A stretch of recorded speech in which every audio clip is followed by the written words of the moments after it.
প্ৰত্যেকটো বস্তুৰে এটা ভাল গুণ আৰু এটা বেয়া গুণ আছে বুলি আমি শুনিছিলোঁ বা এতিয়াও আছে আৰু এতিয়া জানো। আৰু সেইটো কথা সঁচাকৈ প্ৰতিফলিত হৈ আছে বৰ্তমান দিনত।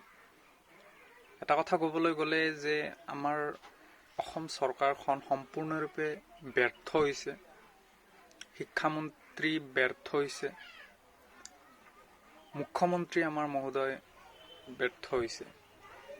প্ৰথম ফাদিল হ'ল ছায়েন্সৰ বিজ্ঞানৰ প্ৰশ্ন কাকতখন, আকৌ এইবাৰ গণিতৰ নেকি অসমীয়াৰ প্ৰশ্ন কাকতখন ফাদিল হৈ গ'ল। তো ইয়াতে ধৰিব পৰা যাব আৰু নিশ্চিত মনে ক'ব পৰা যাব যে সম্পূৰ্ণৰূপে ব্যৰ্থ চৰকাৰ, একো লাভ নাই, টোটেলি ব্যৰ্থ।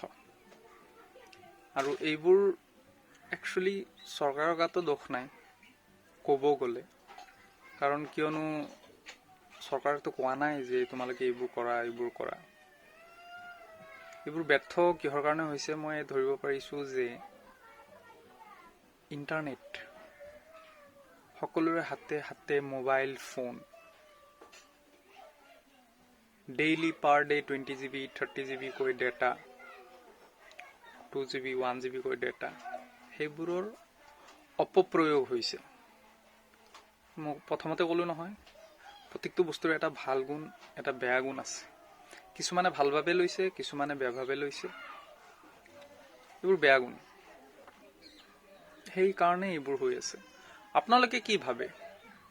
মতামতটো এবাৰ জনাবচোন।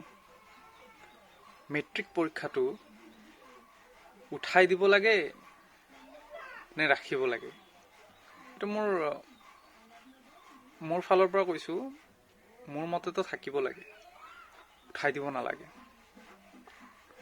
এতিয়া লাহে লাহে এনেকুৱা গতিলৈ গৈ আছে যেন, মই জাষ্ট অনুমান কৰিছোঁ দেই, ধাৰণা কৰিছোঁ, সেৱাটো হয়তো বহিৰাগত কোম্পানীৰ হাতত গতাই দিব নেকি, তেনেকুৱা এটা ধাৰণা হৈছে মোৰ।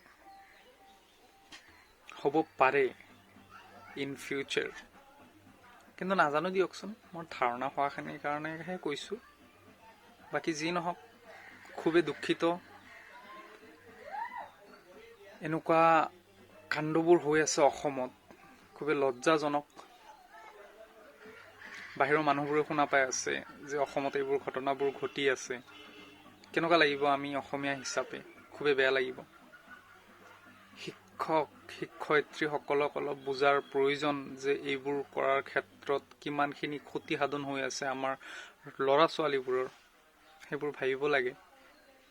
কিছুমান ল'ৰা ছোৱালী আছে ইমান কষ্ট কৰিছে, আজি কেইবাটা মাহৰ পৰা, এটা বছৰৰ পৰা কষ্ট কৰি আছে যে মই মেট্ৰিকত ভালকৈ ৰিজাল্ট কৰিম, মই মেট্ৰিকত ভালকৈ ৰিজাল্ট কৰি কেনে ভালকৈ আগবাঢ়ি যাম, মা দেউতাক ভালকৈ চাম পিছলৈ।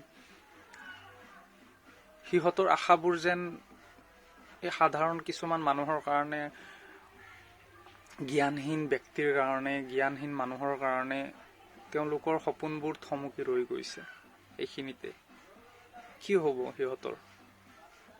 পাছ কৰাই দিয়াটো ডাঙৰ কথা নহয়, পাছ কৰাই দিলেই যে সকলো শেষ হৈ গ'ল, পাছ হৈ গ'ল, তেনেকে পাছ কৰিতো কোনো লাভ নাই ন, হয় কি নহয়? চ' মই মোৰ ফালৰ পৰা সেইসকল ব্যক্তিক অনুৰোধ জনাই আছোঁ যে আপোনালোকে এই অসমৰ ছাত্ৰ ছাত্ৰীসকলৰ লগত হেতালি খেলিবলৈ এৰি দিয়ক। কাৰণ ইহঁতৰ এটা ভৱিষ্যত আছে, ইহঁতৰ নিজৰ ভৱিষ্যতৰ ওপৰত নিজৰ অধিকাৰ আছে। কেনেকৈ গঢ় দিব, আপোনালোকে তাতে বাধাৰ সৃষ্টি নকৰিব। তো ভালকৈ থাকক সকলোৱে। দুবাৰ শুনিলোঁ এইটো মেট্ৰিক পৰীক্ষাতে, দুদিন শুনিলোঁ বিজ্ঞান, আকৌ আজি শুনিলোঁ অসমীয়া। খুবেই বেয়া লাগিছে। আগলৈ যাতে এনেকুৱা নহয় তাৰে কামনা কৰিলোঁ।